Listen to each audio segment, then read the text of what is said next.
Thinks Out Loud, your source for all the digital expertise your business needs. Well, hello again, big thinkers, and welcome back to Thinks Out Loud, your source for all the digital expertise your business needs. My name is Tim Peter. This is episode 414 of The Big Show, and thank you so much for tuning in. I really, really appreciate it. I think we've got a cool show for you today. I want to kick off by highlighting 4 news stories that tie into a larger point about the AI moment we're living through in marketing and sales and customer experience and why they're important for your business. But I'm going to start with the news stories. The first is that Google launched its Gemini Pro model version 1.5. And I'm going to talk about each of these in a little bit of detail in a second, but I'm just going to give you the headlines first. So Google dropped Gemini Pro 1.5. OpenAI launched its Sora video from text product. OpenAI might launch a search engine, it was reported the other day. And ChatGPT over the last 24 hours or so has lost its damned mind. It's been doing some really weird stuff. So I'm going to do these in order first. First, Google dropped Gemini Pro 1.5. This is a very, very cool tool. It's their ChatGPT or GPT-4 competitor. It's very, very cool. It can do things like multimodal analysis, so you can feed it text or images or audio. And its big enhancement relative to something like GPT-4 is that it can input up to 1 million tokens. That's roughly 70,000 words of text or about an hour of video, which is pretty extraordinary because you can then do some things with that material in memory that can't really be done any other way. The tech under the hood gets a little complex. There's other ways to accomplish the same thing, but having a larger token set is impressive in its own right and opens up some possibilities that haven't existed before. For instance, you could upload immense amount of data into memory and have it analyze that data rather than doing it a piece at a time, so you can get a better sense of the big picture. That's really, really cool. And something that is very hard for people other than Google to do because it requires A, enormous processing power, and B, it's pretty expensive in terms of running the damn thing. So that's kind of a big deal. And something that, a startup like OpenAI may have more problems with. Yes, Microsoft could probably do it. Yes, Amazon could probably do it. But the number of companies that can actually pull this off besides those big 3 is vanishingly small. One of the things that I think is important here is Benedict Evans noted in his newsletter. He said it's pretty clear that ChatGPT or OpenAI is not going to be the only company with, quote, the best models, unquote. There's a very real competition going on here between OpenAI and Google and Microsoft and probably Amazon and probably Facebook for who is the best AI out there. And that's something that's going to play out over time. Now, of course, OpenAI hasn't been sitting still the last couple of weeks. One, they launched Sora. Sora is so cool. I've played with it a little bit. You feed it a line of text, and it can output video, and the videos are remarkable. Also, like we saw with image generation with the early versions of DALL-E or Midjourney, they can be genuinely weird and disturbing. But when's the last time you heard people talk about AI-generated images being weird and disturbing? Now they're mostly pretty good. And that's only taken a few years. So I'm more interested in what Sora represents over the long term than what it is today. And what it is over the long term is video accessible to everybody relatively inexpensively. More on that in a minute. The third news story And the one that's sort of the centerpiece of this whole episode this week is that there's a news story. The Information reported that OpenAI might launch a search engine.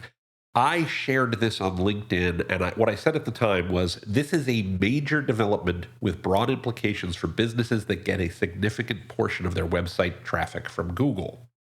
Whether it's organic search, paid search, meta search, local search, etc., any loss in Google's market share could impact your revenue. This doesn't mean Google is going away or that they'll fail, but the potential market shift could have long-term effects. I mean, when's the last time we cared about a new competitor to Google, right? It's been a minute. So this could have a lot of effects on you in the longer term. And it's something I've talked about here quite a bit over the last few years. So I'm not going to belabor the point now, but I will come back to it a little bit later. The last news story I want to talk about is that ChatGPT did some weird stuff over the last 24 hours. I don't know if it's still going on. I don't know if it has been corrected yet. What I do know is that this thing has been doing some weird, wacky stuff. I asked it to, last night when I heard that this was going on, I asked ChatGPT for its take on how OpenAI's potential new search engine could affect the market. And the first chunk it replied with was perfectly fine, perfectly normal. However, when it got to its fifth point, it started going off the rails in a weird way. And so I'm going to read you a lengthy excerpt. This is a quote from ChatGPT, starting with item 5. Caveats to unbridled growth and self-correction. The very appeal of every neo-tech market headliner is its scale and insatiability. First, will there be youth in all azure-titted cubes, or perhaps governance, ethics, and disenfranchised auditoriums could hard stop correctly any singular surf logic, perhaps right-sizing to several bookhouse keepers? 6. Future model policies and strategic legislation. New teleco landscapes or great shadowing lanes of e-clearance and host source munitioning personally might take traffic abreast, anchoring light to algorithmic pendants. Unquote. I'm sorry, what? I want to be very clear. You're not having a stroke as you're listening to that. I'm not having a stroke as I'm saying it. But it sure seems like ChatGPT was. What in the world? I have to give you one more line that said, for those of you who are listening to this while you're driving in your car or something, I do apologize. I don't mean to make you drive off the road or whatever. But its last line said, the Sears pipe calls for acceptance of not unusual throw, but swift strategics, genius incrementals, and earth-spin grit to not just take, but throw a Mills engine in case. What? Now, look, we all know that artificial intelligence, the generative AI tools, can experience what are called hallucinations. I've not seen any of the text tools hallucinate this badly in a pretty good while. This is nutty. And last I knew, as of 10 o'clock in the morning on Wednesday, February 21st, 2024, this was still going on some of the time, which brings me to a smaller point I want to get here. Now, I have said for some time that ChatGPT faces an uphill climb. I've talked about the threats to Google a lot, but I haven't always talked as much about the threats to Bing, Microsoft, and ChatGPT. They absolutely could lose. I wrote in an article for Hospitality Net a year ago, this is a quote from the article, with no disrespect intended to Microsoft and Bing, they haven't found a way to bump Google from its throne despite decades of experience in the search market. Cool technology alone does not equal a successful product. Microsoft and Bing could win, but I'll believe they've succeeded this time when, they succeed. End of quote. Right? It's not like Microsoft is new at challenging Google. They just have never managed to beat them. And as we're just seeing with this nonsense that occurred, that's kind of a sign of why this is so hard, right? ChatGPT has been doing great up until today or yesterday, and who knows what this is going to do to them. My very, very good friend Mike Moran and I have been having an email debate / discussion over the last couple of days, and he very, very, very intelligently points out that Google is wise to move cautiously here. They are the dominant brand. They have the most to lose if it goes wrong, potentially more than they have to win if it goes right. We certainly know people are motivated as much by fear, if not more so than they are by upsides. So it's understandable that they would be cautious. I have some specific issues when I talk about Google's lack of vision, that they're not communicating that caution well, in my view. But maybe other people feel differently. And this is certainly a sign of why you want to move cautiously if you're Google. By the way, I want to make a quick aside about Microsoft's position in the space at the moment. Again, some of this comes from my friend Mike Moran, who's, despite the massive investments that Microsoft has made in OpenAI, they don't own the company and they don't control the company. Now, I've heard arguments from a number of people that suggest this is a benefit for Microsoft. They get all the benefits of OpenAI's models. They're only responsible for part of the cost, and they're very much isolated from brand risk during periods when ChatGPT does something like, losing its damned mind. Right? If their products are isolated from that, that's no harm to them. There are also strong arguments to be made, some of these from my friend Mike, that talk about why this is bad for Microsoft. Yeah, they influence the product, but they don't control it. In other words, OpenAI probably listens to Microsoft, but they're going to do what's best for their business. It reminds me of a lesson I learned years ago about joint ventures between big companies.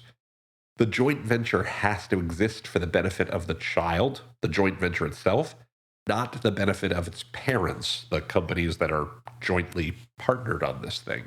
I led a joint venture between a hotel company and a group of outside investors, and we often struggled to move forward on things because each owner wanted different things that they felt were best for their businesses, not necessarily what was best for the business they'd invested in that I was running.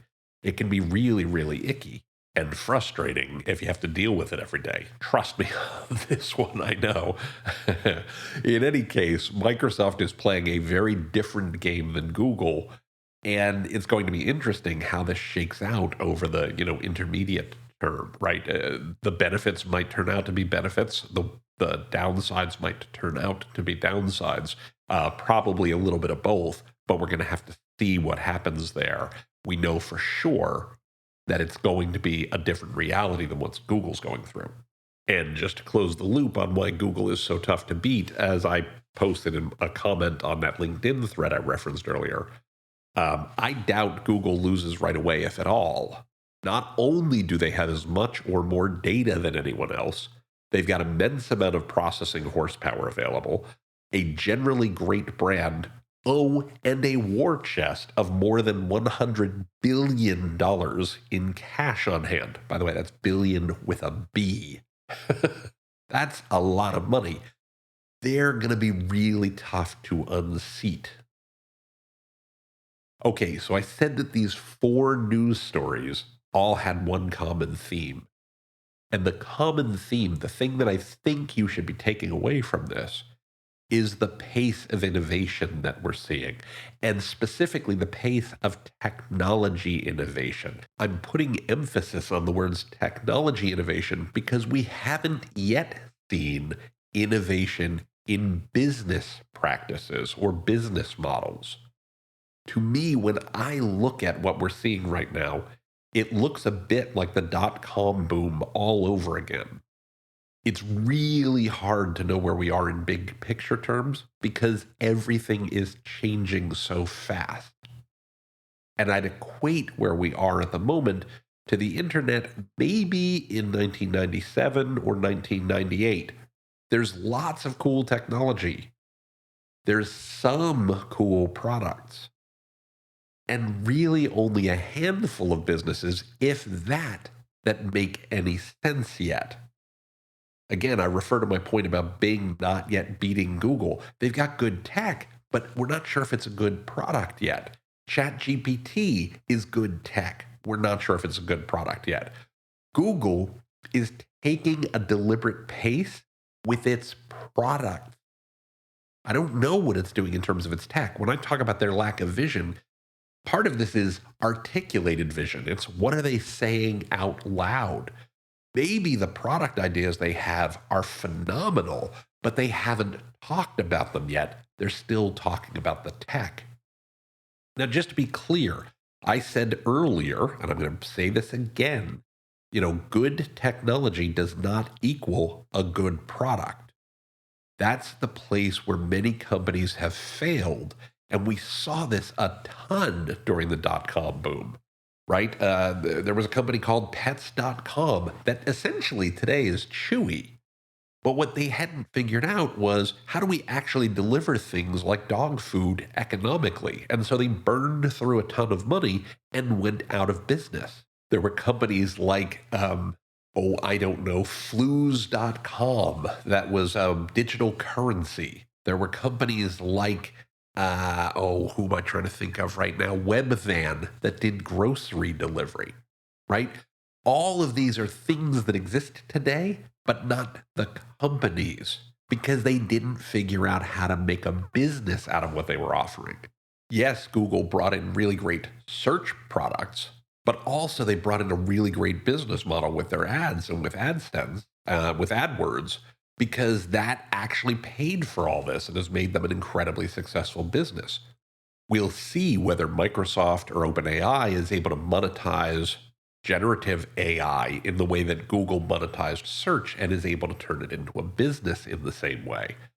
Right now, we just don't know.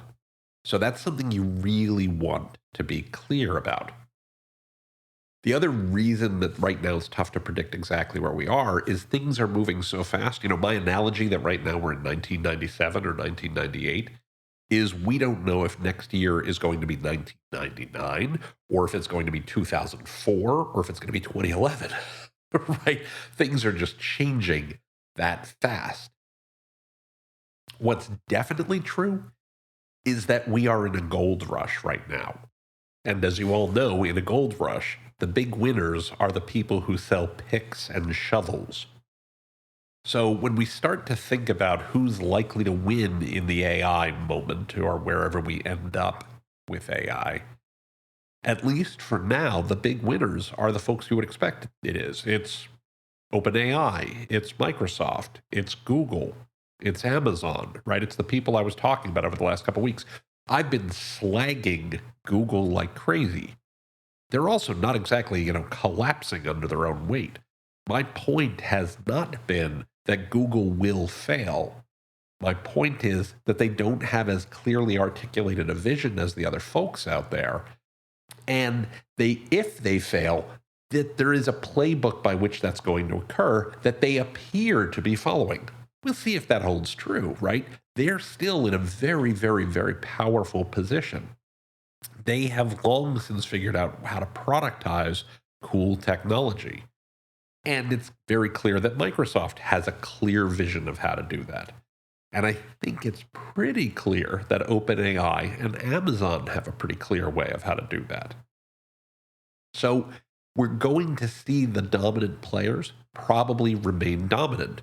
The threat to Google specifically, and I'm going to repeat something I said the other day, is that every time a customer uses any tool to search, so a developer uses GitHub Copilot, a shopper uses Amazon's Rufus, a marketer uses Microsoft 365 Copilot, a product manager riffs on an idea in ChatGPT, A writer uses Perplexity or Claude or so on.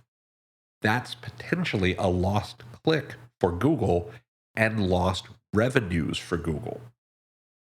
But notice what I said there. For the most part, I'm talking about Microsoft. I'm talking about Amazon. I'm talking about Microsoft. I'm talking about OpenAI. Yeah, Perplexity and Claude are new and could come out and be big winners in the longer term. But they're still a lot bigger than folks who are putting AI into their products and services, right? You would expect Adobe's going to be fine. You would expect that Salesforce is going to be fine. The people selling picks and shovels are the ones who are going to win, at least in the near term. Some of the folks who are out there right now with cool technology are going to end up being tomorrow's pets.com or tomorrow's webvan. That's the reality that we're facing.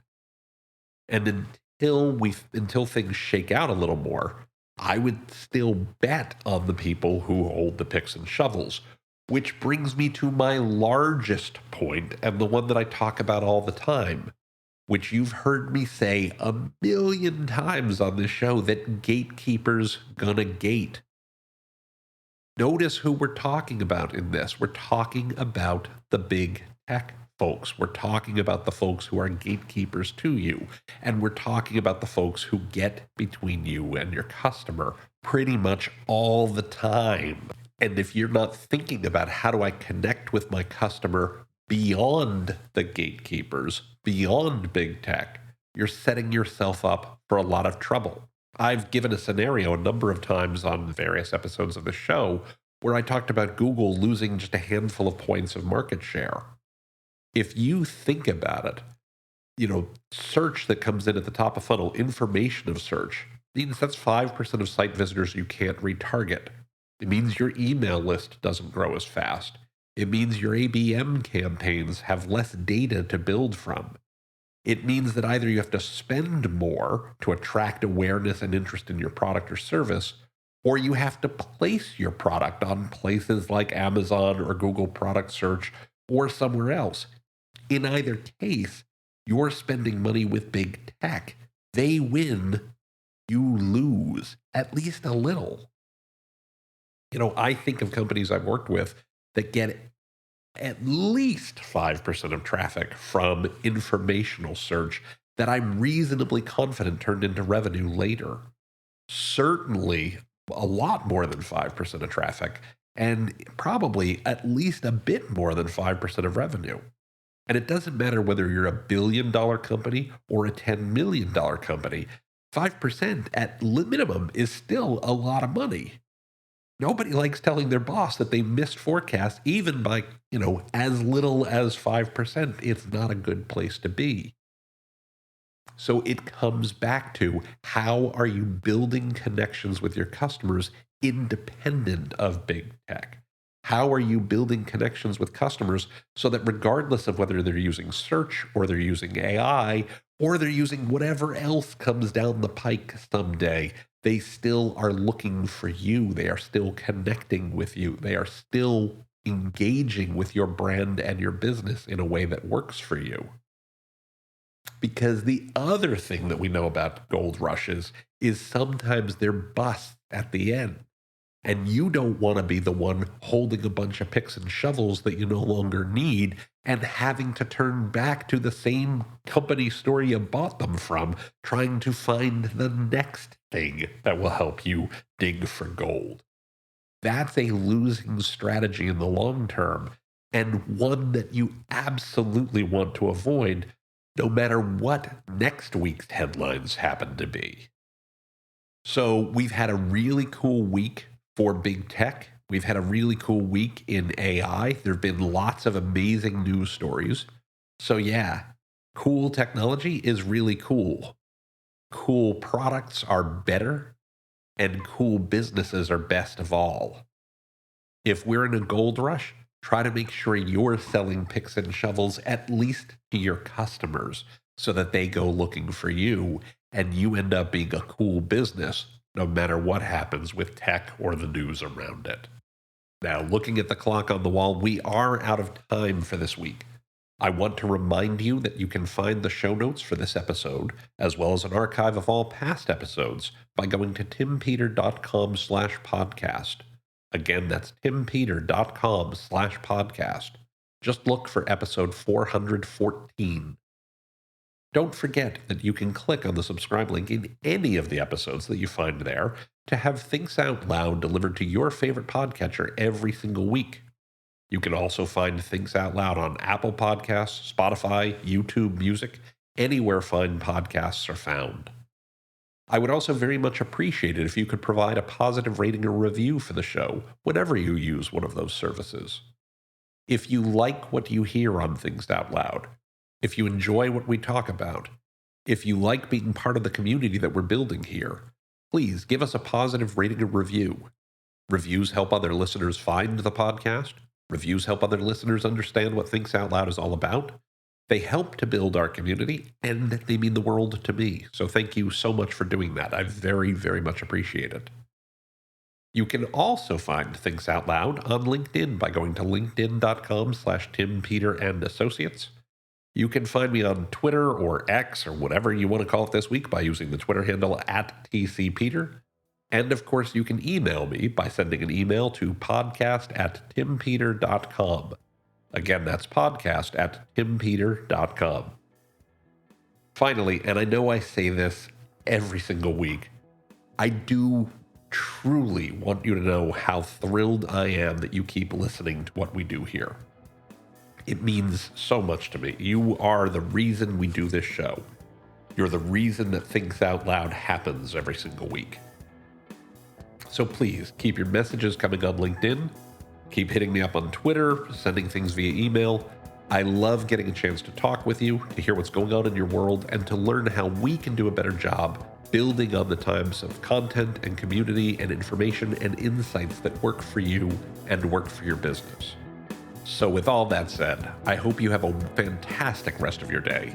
I hope you have a wonderful week ahead, and I will look forward to speaking with you here on Thinks Out Loud next time. Until then, please be well, be safe, and as always, take care, everybody.